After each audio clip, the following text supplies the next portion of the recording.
Okay, so I'm going to read to you something written by Gerardo Amor. It's a little bit Spanglish because it's translated by him from the Spanish, but I think you'll get a real idea of the history of aerosolografía from it, of spray paint art. The history of spray paint art began officially around 1982 with Rubén Sadot Hernández in the city of Mexico. He would paint in the street with a turban on and stick his tongue out and improvise with the cans on paper, seated on the floor, and that's the way the ritual began. In 1984, Sadot shared his ideas with others, including Ricardo Huet, Rafael Martinez, they called him El Plantillas, Gerardo Amor, Hugo Montero, Agustín Planetas, they called him, I don't know what his real last name was, Agustín, and Cecilia Baños, and more people. I think also there was a woman named Boni who did abstracts. Time passed, and by 1986, more had joined the movement. In 1988, the technique had matured, and AMPA was born, AMPA, the Asociación Mexicana de Pintura en Aire. Aerosolografía, or spray paint art, was a part of this school, which included other tools such as airbrush. AMPA was inaugurated in an exposition in an important art gallery in Mexico City called the Gandhi.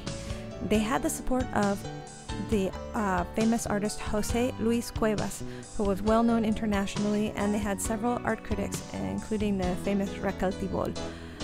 In 1989, Rubén Sadot died, and some of those painters migrated to Puerto Vallarta, and they formed the Mexican School of Aeropintura, which was basically the realization of AMPA there.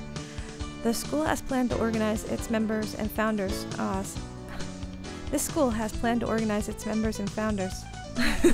I'm reading my Spanglish.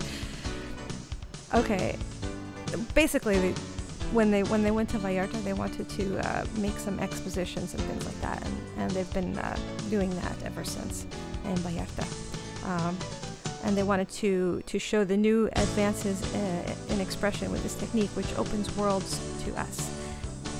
In Puerto Vallarta, others learned, including Rubén Herrera, his apodo was Melody, Verónica Muñiz, and Alisa Amor, that's me. These contributed much to the technique.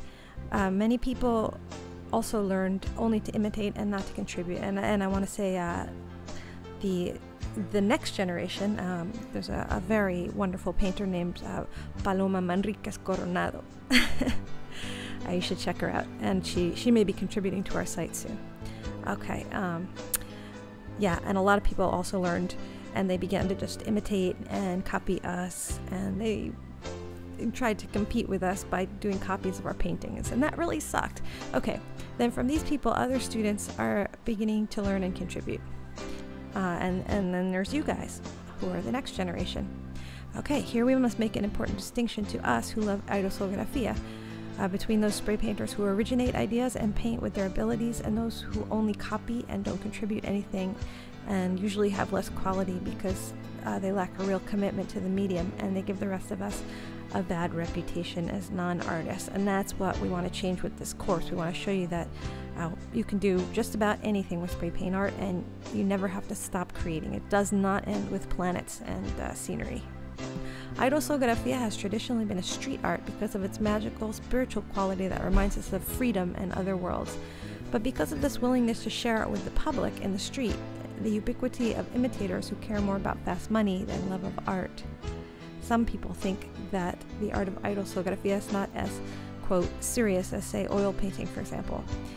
The ideological terms of the people who have been since the beginning, and others that continue and contribute to this essence, and are essentially love of art and expression of freedom. Some things are possible. Okay, so that's me reading from Gerardo Amor's History of Aerosolografía, and you can check that out on his website, which is www.gerardoamor.com. I hope you do check out his website, and thank you so much for listening. And if you have any questions, ask Gerardo, because he was there, and you can send it to me and I'll send it to him. I'm sure he'll be delighted to tell you about it. Thanks so much. Bye.